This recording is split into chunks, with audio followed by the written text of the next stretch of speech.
اعوذ باللہ من الشیطان الرجیم بسم اللہ الرحمن الرحیم الحمد للہ رب العالمین والصلاة والسلام علی سید المرسلین و خاتم النبیین اما بعد۔ صحیح بخاری باب کتاب التفسیر، حدیث نمبر 4609، اردو ترجمہ۔ اللہ تعالیٰ کا ارشاد، سو آپ خود اور آپ کا رب جہاد کرنے چلے جاؤ اور آپ دونوں ہی لڑو بھڑو، ہم تو اس جگہ بیٹھے رہیں گے۔ ہم سے ابو نعیم نے بیان کیا، کہا ہم سے اسرائیل نے بیان کیا، ان سے مخارق نے، ان سے طارق بن شباب نے، اور انہوں نے حضرت ابن مسعود رضی اللہ عنہ سے سنا، انہوں نے بیان کیا کہ میں حضرت مقداد بن اسود رضی اللہ عنہ کے قریب موجود تھا۔ دوسری سند، اور مجھ سے حمدان بن عمر نے بیان کیا، کہا ہم سے ابو نضر نے بیان کیا، کہا ہم سے عبید اللہ بن عبد الرحمن الشجعی نے بیان کیا، ان سے سفیان سوری نے، ان سے مخارق بن عبداللہ نے، ان سے طارق بن شہاب نے،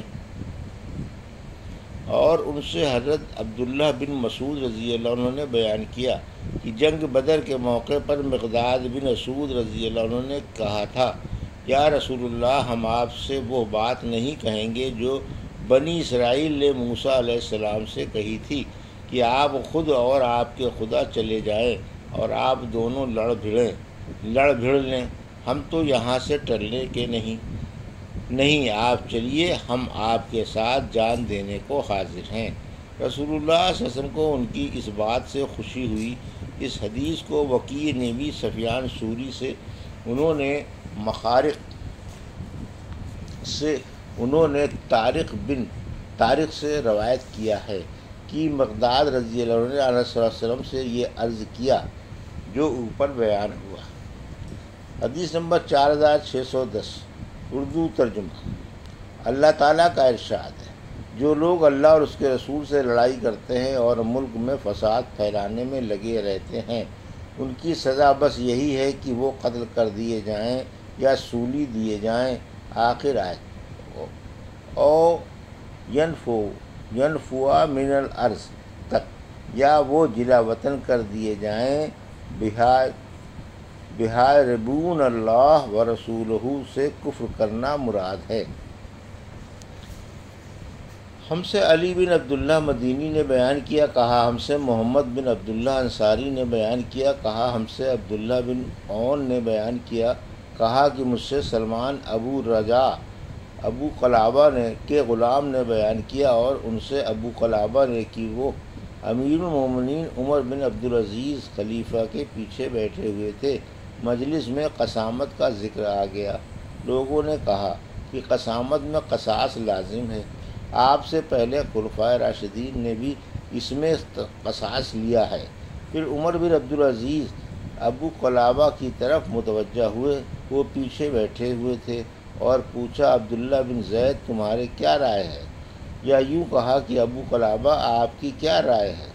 میں نے کہا کہ مجھے تو کوئی ایسی صورت معلوم نہیں کہ اسلام میں کسی شخص کا قتل جائز ہو، سوائے اس کے کہ کسی نے شادی شدہ ہونے کے باوجود زنا کیا ہو، یا ناحق کسی کو قتل کیا ہو، یا اللہ اور اس کے رسول سے لڑا ہو، یعنی مرتد ہو گیا ہو۔ اس پر انبا نے کہا کہ ہم سے انس رضی اللہ عنہ نے اس طرح حدیث بیان کی تھی۔ ابو قلابہ بولے کہ مجھ سے بھی انہوں نے یہ حدیث بیان کی تھی۔ بیان کیا کہ کچھ لوگ نبی کریم صلی اللہ علیہ وسلم کی خدمت میں حاضر ہوئے اور اسلام پر بیعت کرنے کے بعد آن صلی اللہ علیہ وسلم سے کہا کہ ہمیں اس شہر مدینے کی آب و ہوا موافق نہیں آئی۔ آن صلی اللہ علیہ وسلم نے ان سے فرمایا کہ ہمارے یہ اونٹ چرنے جا رہے ہیں، تم بھی ان کے ساتھ چلے جاؤ اور ان کا دودھ اور پیشاب پیو، کیونکہ ان کے مرض کا یہی علاج تھا۔ چنانچہ وہ لوگ ساتھ چلے گئے اور ان کا دودھ اور پیشاب پیا، جس سے انہیں صحت حاصل ہو گئی۔ اس کے بعد انہوں نے حضور صلی اللہ علیہ وسلم کے چرواہے کو پکڑ کر قتل کر دیا اور اونٹ لے کر بھاگے۔ اب ایسے لوگوں سے بدلہ لینے میں کیا تعامل ہو سکتا ہے؟ انہوں نے ایک شخص کو قتل کیا اور اللہ اور اس کے رسول سے لڑنے اور حضور صلی اللہ علیہ وسلم کو خوفزدہ کرنا چاہا۔ انبا نے اس پر کہا سبحان اللہ۔ میں نے کہا کیا تم مجھے جھٹلانا چاہتے ہو؟ انہوں نے کہا کہ نہیں، یہی حدیث انس نے مجھ سے بھی بیان کی تھی۔ میں نے اس پر تعجب کیا کہ تم کو حدیث خوب یاد رہتی ہے۔ ابو قلابہ نے بیان کیا کہ انبا نے کہا اے شام والو، جب تک تمہارے یہاں ابو قلابہ یا ان جیسے عالم موجود رہیں گے تم ہمیشہ اچھے رہو گے۔ حدیث نمبر 4611 اردو ترجمہ۔ اللہ تعالیٰ کا ارشاد یعنی اور زخموں میں قصاص ہے۔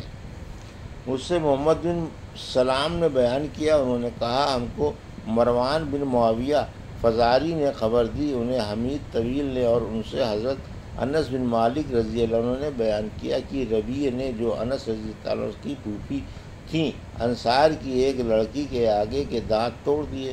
لڑکی والوں نے قصاص چاہا اور نبی کریم صلی اللہ علیہ وسلم کی خدمت میں حاضر ہوئے۔ آن صلی اللہ علیہ وسلم نے بھی قصاص کا حکم دیا۔ حضرت انس بن مالک رضی اللہ عنہ کے چچا انس بن نذیر رضی اللہ عنہ نے کہا نہیں، اللہ کی قسم ان کا دانت نہ توڑا جائے گا۔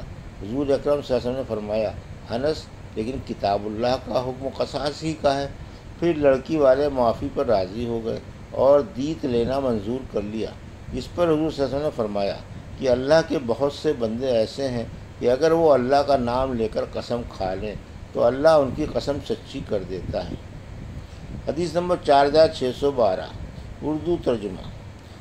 اللہ تعالیٰ کا ارشاد، اے رسول، جو کچھ تجھ پر تیرے رب کی طرف سے نازل ہوا ہے وہ آپ لوگوں تک پہنچا دیں۔ ہم سے محمد بن یوسف فریابی نے بیان کیا، کہا ہم سے سفیان سوری نے بیان کیا، ان سے اسماعیل بن ابی خالد نے، ان سے شعبی نے، ان سے مسروق نے کی، ان سے عائشہ رضی اللہ عنہا نے کہا جو شخص بھی تم سے یہ کہتا ہے کہ اللہ تعالیٰ نے رسول اللہ صلی اللہ علیہ وسلم پر جو کچھ نازل کیا تھا اس میں سے آپ نے کچھ چھپا لیا تھا تو وہ جھوٹا ہے۔ اللہ تعالیٰ نے خود فرمایا ہے کہ اے پیغمبر، جو کچھ آپ پر آپ کے پروردگار کی طرف سے نازل ہوا ہے یہ سب آپ لوگوں تک پہنچا دیں۔ حدیث نمبر 4613 اردو ترجمہ۔ اللہ تعالیٰ کا ارشاد، یعنی اللہ تم سے تمہاری فضول قسموں پر پکڑ نہیں کرتا۔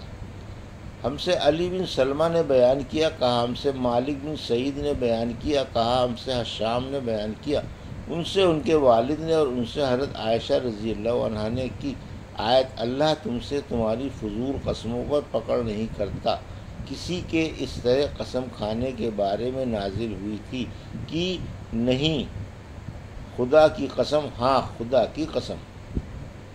حدیث نمبر 4614 اردو ترجمہ۔